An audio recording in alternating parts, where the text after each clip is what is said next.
Hi, everybody. First of all, thanks for all the support I've had over the last month. I've been posting quite a lot of new tunes and improvisations, and I really appreciate all your support and all the people that have subscribed and liked and made comments. Most of them, obviously, and millions, not millions, but hundreds of questions about these beautiful guitars that I have been playing on my videos. I'm going to talk to you a little bit about my guitars today, hopefully answer all your questions.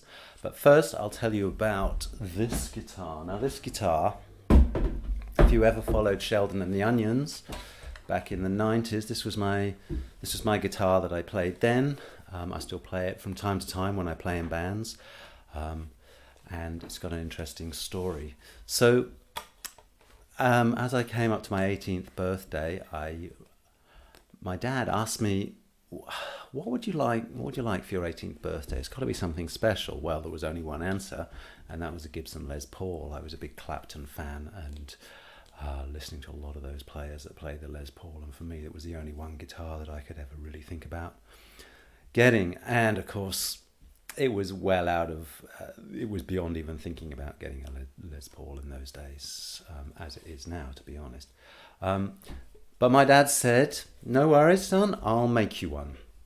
So obviously I rolled my eyes somewhat, as you do when you're 18, and he disappeared away to his workshop.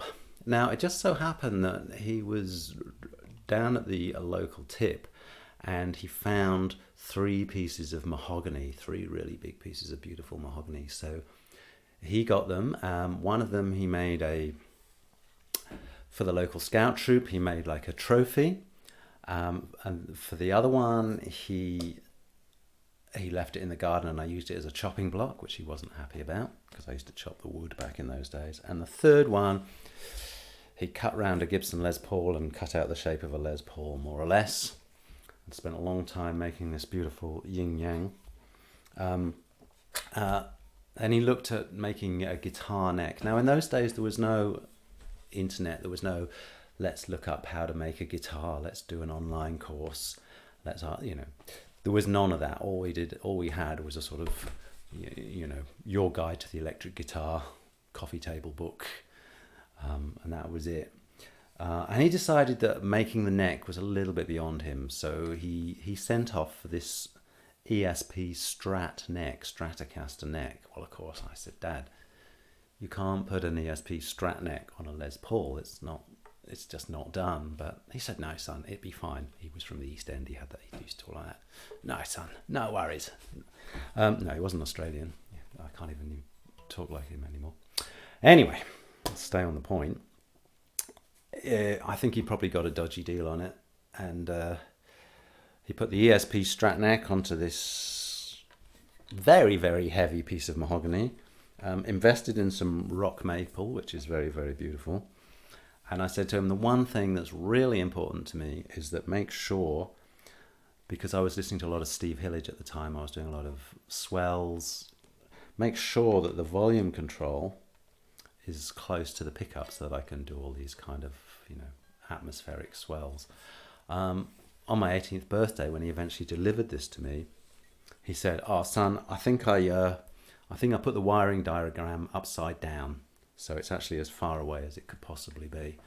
And the other thing that he did was he put I think it's a Bigsby or a Bowen handle, very old-fashioned sort of 1950s whammy bar, like Hank Marvin might have used. And of course I was listening to Adrian Belew, Steve Vai, those guys. I needed a whammy bar that you could just really abuse and would still come back into tune. Now it just so happened that a friend of mine, older guy, had started his own business making guitars, and he'd done it with a grant from the Prince of Wales, who is now the king. And his business started off quite well, and Prince Charles, as he was then, came and very kindly presented him with 2 gold-plated Floyd Rose whammy bar systems. Now, he only needed one of them for the guitar that he made and actually gave to the Prince. and the other one he gave to me for nothing. And this is actually a gold-plated whammy bar, Floyd Rose. Obviously, my little sweaty hands, or big sweaty hands, have rubbed most of the gold off, but that's what it is. And we just had some cheap humbuckers at the time. After a few years, I put a Seymour Duncan jazz pickup on. A few more other things that I did, like getting these locking nuts at the end, which are really, really useful. Groover. So that basically when you mess around with a whammy bar, it doesn't go out of tune. And that's the story of how my dad, who's not or wasn't a luthier or any kind of carpenter or anything, made me my guitar, which I still play to this day. So that's my guitar. This is the guitar that has been in most of my recent videos and has attracted a lot of attention. This was made by Al Beardsall from Beardsall Guitars in Canada. And I was traveling at the time. I was in India and places like that, and I got an email from my dad saying, look, I really want to buy you a guitar. I've seen this guitar maker that makes really beautiful guitars. I want to buy you this guitar. By this point, there seemed to be some point in buying me a guitar, so I said, okay, can you get me one with 7 strings? Because I was doing a lot, as I am now, a lot of these extended techniques and trying to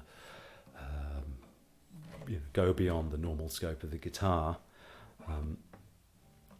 And so yeah, he had it built with an extra 7 string on.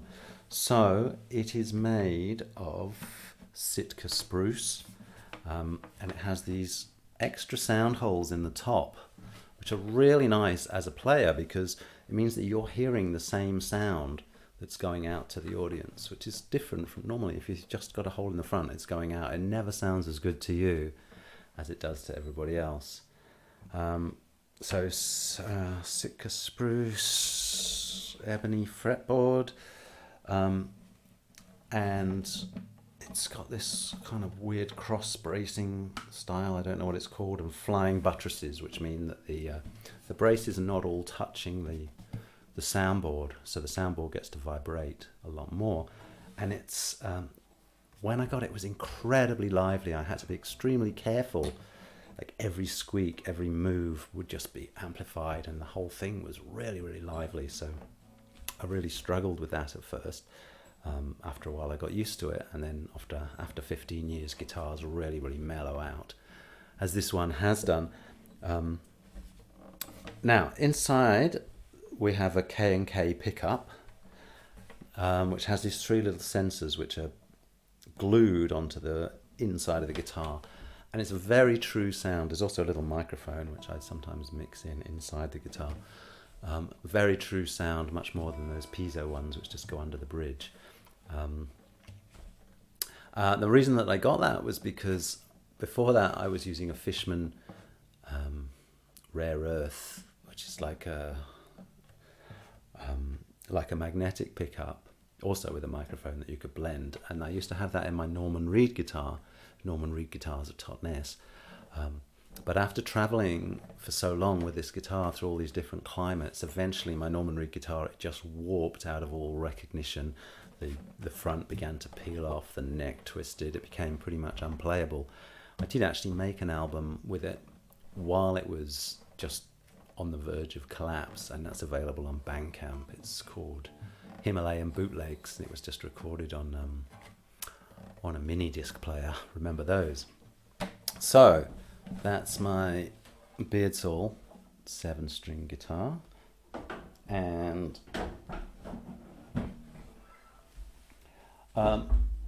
when my Norman Reed guitar broke, by the way, you can hear my Norman Reed guitar as well. You can hear it on my album Echo Sticks or Eco Sticks. It's actually Echo Sticks, for those who don't know how to pronounce it. Lots of people call it Eco Sticks, but Echo Sticks as in acoustics. This one was an emergency guitar. Like I phoned up Al and said, look, my 6-string, my Norman Reed guitar has died on me. I need a guitar. Do you have anything around the workshop?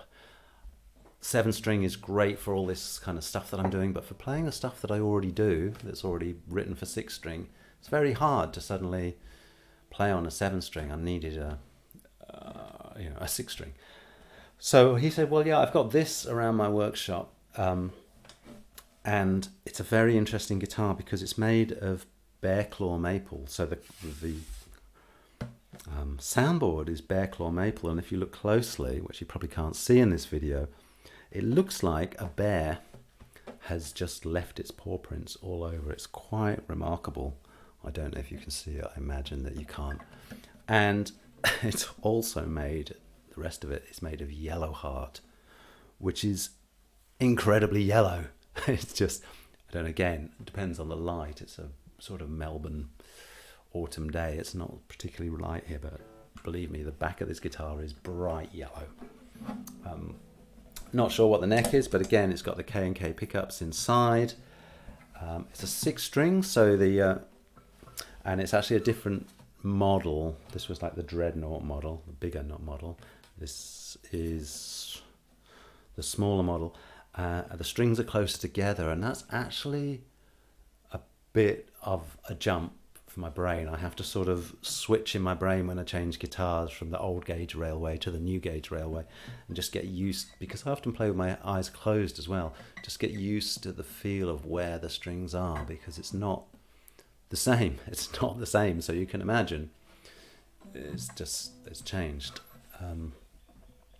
Okay, so those are my lovely Beardsall guitars, and I highly recommend them. Beardsall guitars in Canada. The other guitar that I use quite a bit is this guitar, which is an Admira guitar. I don't know much about the wood or anything. The model is Elena, and it has this cutaway. So the unusual thing about it is this cutaway. But for somebody that plays a lot of flamenco and jazz and other styles, the cutaway is really good. Before I had this, I used to do, like most classical guitarists, do the cello thing of putting your thumb on the top and playing like this if I had to go above the body. Whereas now, most of it I can get away with using the cutaway. So I love the cutaway. I mean, classical guitarists often, don't really like the cutaway, but that's the way it is. I also play the Godin Fifth Avenue for some of the jazz pieces. I think I've talked about that a little bit. I'm going to do a video about that and comparing it with some of the ancient old Gibson guitars that it's based on. But that's for another day. So I hope this has helped. I hope this has answered. One more thing. Tunings. I have literally, and I mean literally, hundreds of questions about tunings. So this is the answer. On the 7 string, I very often use open G. Yeah, so and with a low B. So I'm going low B and then D, G, D, G, B, D. Yeah, so that's open G with a low B. I also use standard tuning quite a lot with a low B or a low A. And I use Dadgad, which is D-A-D, G-A-D. Very kind of 60s folk kind of tuning with a low A. So that A is quite nice to just come from the 5th onto the root from time to time. There's a tune called Tentrem, which I've also got on YouTube here, which I really like. Actually, check it out if you have a moment. I recorded it ages ago, but I like it. It's also on 10 Tree Shadows, and it's called 10 Tree Shadows on that because it's a slightly different version. And what I do there is I actually put a capo on the 10th fret. I play a tremolo, 10 trem. You see what I did there? And the low string is tuned all the way down to G. So I'm using it like a drone string, and the capo is not covering that string. So the 2 bottom strings, the 2 deeper strings, are both droning in that case. And the G is so low that you cannot really trust the intonation up the string. So I don't fret the string. Once it gets below A, you're in very dodgy territory, and you're going to sort of fret the string here, and you're getting an A sharp, and you really don't want that. So I sometimes will, if it's that low, I might use harmonics, especially these kind of they call them false harmonics, but they're not really false. They're just harmonics. I'm going to do another video on harmonics soon, and I'll also do a video on the go down, which I've already just mentioned. So again, thanks for all your support. Please subscribe if you haven't done, and have the notification bell. I hate saying that, but it's really hard in this day and age as a musician to make a living, and you need your subscribers, and you need your watch time, and you need all this stuff. So I wish that it was different and I could just play for you, but you only have to click the button. So please do that. It's not very hard. I really appreciate all your comments, or most of your comments, 98% of your comments. There's a couple that I don't appreciate, but I think that just is what happens when you put yourself out into the world. I hope this has been helpful, informative and useful, and I'll have another tune within the next week. Thank you very much. Bye bye.